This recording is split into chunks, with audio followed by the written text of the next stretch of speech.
But let's plant the tree, and in terms of planting, it's always helpful if you prepare the soil. It's better if you prepare to plant in the fall.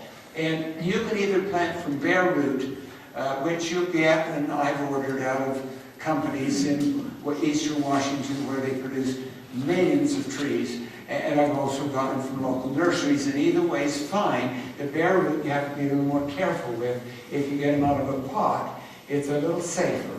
And so let's assume for a minute you're going to get them out of a pot. And I always dig a fairly big hole. I do it 3 feet by 3 feet by 3 feet each direction. So it's a big hole, and then you've got a lot of soil out here, and you amend the soil by mixing in lots of organic matter, leaves and grass clippings, and let it decompose before you plant in the spring. Or you use lots of peat moss, which has the added, if it's sphagnum peat moss, it's more acid, so it helps the soil in that way as well.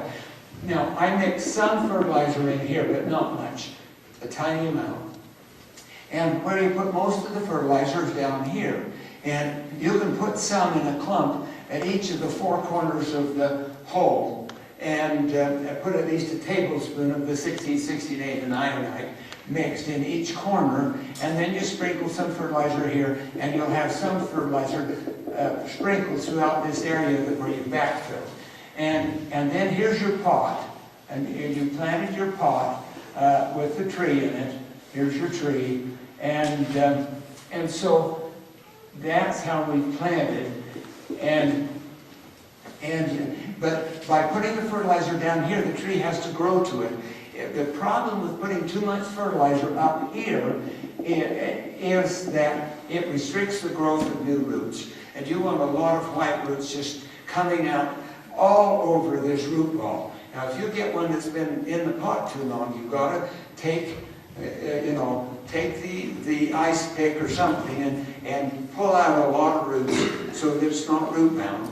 And if they're big roots, you have to scar them so they'll put out new roots everywhere you've cut. Not clear through them, but a fourth of the way through all the big roots that are going round and round. It's better to get a young tree that hasn't been in the pot very long. Far better. But in any event, and especially if you planted bare roots, so there's no pot, then if you put too much fertilizer in here, it restricts the growth of new roots. I was sitting in a class taught by the leading expert in California on fertilizing fruit trees. And he said to the students, he says, now, you want to tell the farmers, don't put any fertilizer in here and when you plant, because you'll restrict the growth of new roots, you lose some trees. I went up after class. I didn't dare say it in class, but I went up after class and I said, Dr. Choi, I think was his name, Dr. Choi, when I plant a fruit tree, I'm worried about these new roots, and so I plant a bare root fruit tree, but I put all the fertilizer down here, and so that they have to grow to it, and none of it is up here around the tree. That way I get the best of both worlds, and I get down here, I got plenty of the phosphorus and potash and iron and zinc that is hard to get down into the soil. He said, well, if I were planting a tree, I'd probably do that too, but if you tell the farmers that, they'll put too much fertilizer in and kill all their trees. So be careful with fertilizer when you're planting a tree. Be careful. Now, you plant this root ball a little high because you know this loose soil you've dug up, when you fill it back in, it's going to settle. And you want it to settle down an inch or 2 or 3, but you want it to end up with this being on the same level as this. But if you plant it down here to begin with, it'll end up too deep. So you plant it just at least an inch or 2 high, knowing it's going to settle. Now, you may want to make a basin around it, and with excess dirt, and so you can water in the basin for the first couple of months, and that's fine to water in a basin for a while, and so you fill this up with water and soak it in. But it's also important that you don't leave this basin during the winter, because if you have standing water around the trunk of the tree for any length of time, it will induce that tree to get phytophthora root rot, fungus disease, which will kill the tree. And so if you read in pamphlets put out by Utah State, they always warn about standing water, waterlogged conditions around the trunk, So be careful. When you're coming to the winter, get rid of the basin.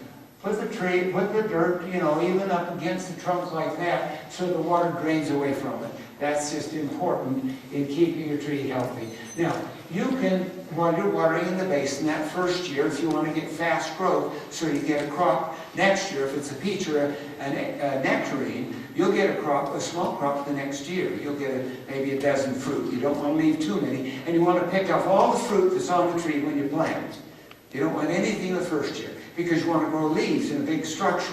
So don't leave anything the first year. But you can add a little extra fertilizer, and whereas you know that every other week's the right watering for fruit trees, the first year, certainly during the May and June, you can water it once a week. And if you have a basin, you can put a little bit of nitrogen fertilizer into that basin. Not too much, but starting about the 1st of June, and then again the end of June. And then you'll get more growth and faster growth, so you get a crop of peaches next year on a peach tree. Apples, of course, take longer, and so do pears, so do cherries. But the peaches and nectarines come very quickly if you get a big structure the first year. But the important thing to remember is you don't want to keep fertilizing through the summer, or the tree will die in the winter. You've got to accumulate soluble solids in the tissues. So by the last time you want to fertilize would be the 1st of June. Last time. And then by the time you get to the middle of June, back off, so instead of watering once a week, you're watering every other week. And you can wait a little bit longer to convert to every other week, but you want it to harden up in the fall and stop growing new leaves so it accumulates soluble solids, which is antifreeze that keeps it from freezing in the winter. Okay, so much for planting a fruit tree and growing them.